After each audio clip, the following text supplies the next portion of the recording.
It's a sad day.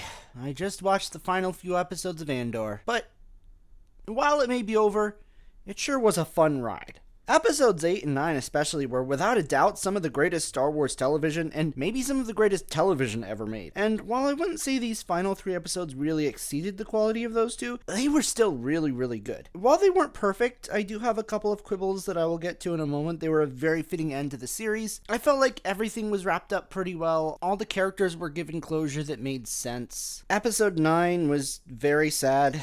The end of Luthen went about how I would have expected. I was not at all surprised when he stabbed himself. I was surprised, but also not surprised when Clea ended the life support. It's very in keeping with both their characters. I'm glad, however, that she at least got to go and live on Yavin and hopefully get integrated into the community there, maybe integrated into the rebellion. I liked the scenes where Clea was breaking into the hospital. That was pretty fun. It reminded me a lot of Star Wars Outlaws. I've been playing a lot of that lately, and just her sneaking around and shooting the troopers, just very video gamey, I felt like. Of course, that episode also explored their relationship, the beginning of his relationship with Clea. I liked it overall, but I wish there could have been more. And that's where my quibble is with these episodes. Originally, Andor was supposed to be a 5-season run, and while in the past it never felt like this season suffered from being a shortened version of that, I feel like it did a little with these 3 episodes. I'm gonna be honest, I really enjoyed them, but they felt kind of rushed. The Luthen and Clea stuff, there was a little bit of backstory, but a lot of gaps. I got the idea he deserted whatever army he was in, presumably Clone Wars, and when he found young Clea and they went off together and he stole the ship, that's what I felt like was happening, but it wasn't really totally clear, and there was just a lot that I wish could have been filled in, that I would have given a more emotional impact at the end when she,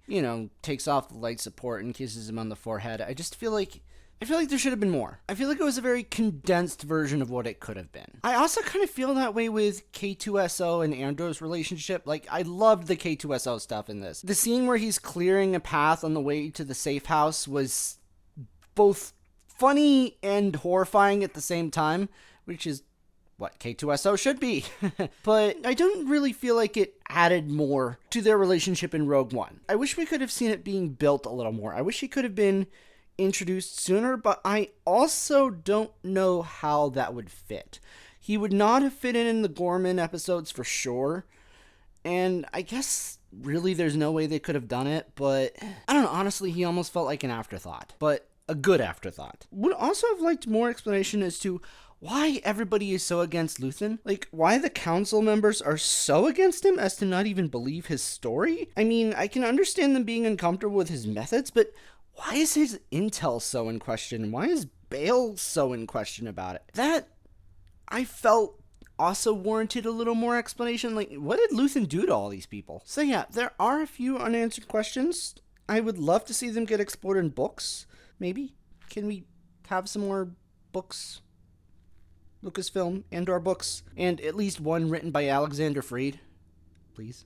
I mean, honestly, I'd love to see a Mask of Fear-esque novel set post-Return of the Jedi, checking in where some of these characters ended up. I'm assuming Dedra would still be in prison, so it might be fascinating to see how she's treated by the New Republic, how these people that she would see as enemies treat her, versus how the Empire that she gave her loyalty to treated her. That would be interesting. I'd love to see where Bix ends up with a child, where Vel and Clea end up. What does it look like for them in peacetime? They're so used to fighting, especially Clea fighting her whole life. What would she do? Where would she go? There's just so much that could be explored beyond this series, and I hope we get it. It was a great ride, as I say.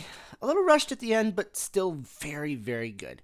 But let me know what you guys think, as usual, and if you'll excuse me, I'm gonna go watch Rogue One now. Bye.